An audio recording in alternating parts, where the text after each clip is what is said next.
కడప జిల్లా కొండాపురం మండలం గండికోట జలాశయంలో కేంద్ర రాష్ట్ర ప్రభుత్వాల ఆధ్వర్యంలో అమలవుతున్న ప్రధానమంత్రి మత్స్య సంపద యోజన పథకం ద్వారా సుమారు 12.50 లక్షల చేప పిల్లలను జలాశయంలో వదిలారు. ఈ కార్యక్రమంలో జిల్లా టీడీపీ అధ్యక్షుడు భూపేష్ రెడ్డి, రాష్ట్ర మత్స్య సహకార చైర్మన్ రాంప్రసాద్ పాల్గొన్నారు.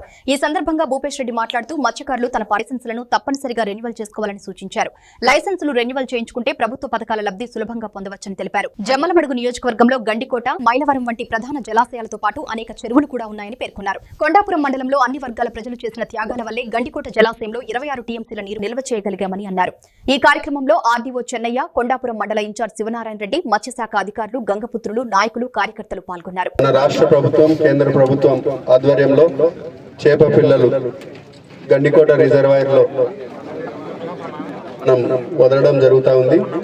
ఈ కార్యక్రమానికి విచ్చేసిన రాష్ట్ర చైర్మన్ రాంప్రసాద్ గారికి,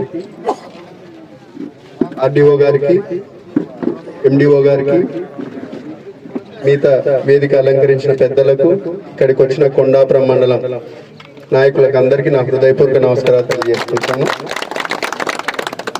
ముందుగా మన కడప జిల్లాకు రాష్ట్ర చైర్మన్ పదవి రావడం అనేది చాలా సంతోషం.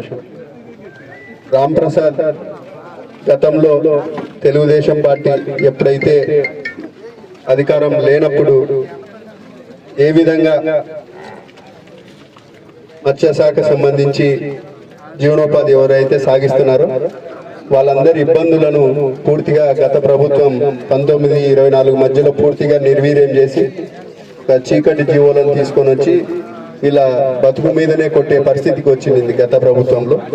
కానీ అప్పటి నుంచే ప్రతిపక్షంలో ఉన్నప్పటి నుంచే ఆ జీవోని రద్దు చేయాలని చెప్పి జిల్లా వ్యాప్తంగా, మండలాల వ్యాప్తంగా ఎక్కడైతే మత్స్యశాఖ వారు ఉన్నారో వాళ్ళందరినీ కలుపుకొని నిరసన గలం ఇప్పి ముందుకు పోవడం జరిగింది.